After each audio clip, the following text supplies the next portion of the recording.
आज जय भीम जय मीम का नारा लगाने वाले दलित भाइयों को आज के कुछ राजनेता कठपुतली के समान प्रयोग कर रहे हैं। दलित समाज में संत रविदास का नाम प्रमुख समाज सुधारकों के रूप में स्मरण किया जाता है। चर्ममारी राजवंश का उल्लेख महाभारत जैसे प्राचीन भारतीय ग्रंथ में मिलता है।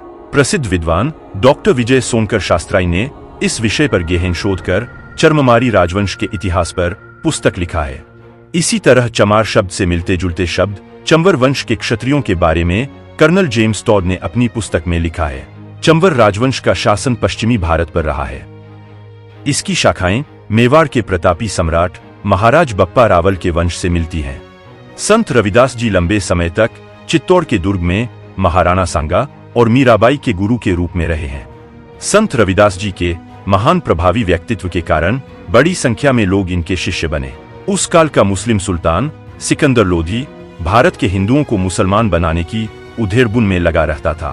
उसने संत रविदास जी को मुसलमान बनाने में अपने मुल्लाओं को लगाया। जनश्रुति है कि वो मुल्ला संत रविदास जी से प्रभावित होकर स्वयं उनके शिष्य बन गए। सिकंदर लोधी अपने षड्यंत्र की यह दुर्गति होने पर चिढ़ गया और उसने संत रविदास जी को बंदी बना लिया और उनके अनुयायियों को सदैव से निषिद्ध खाल उतारने, चमड़ा कमाने, जूते बनाने के काम में लगाया।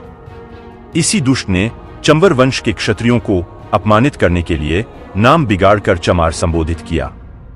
चमार शब्द का पहला प्रयोग यहीं से शुरू हुआ। संत रविदास जी महाराज की ये पंक्तियां सिकंदर लोधी के अत्याचार का वर्णन करती हैं। वेद धर्म सबसे बड़ा अनुपम सच्चा ज्ञान, फिर मैं क्यों छोड़ू इसे पर लूं झूठ बुरान। वेद धर्म छोड़ू नहीं कोशिश करो हजार, तिल तिल काटो चाही गो दो अंग कटार।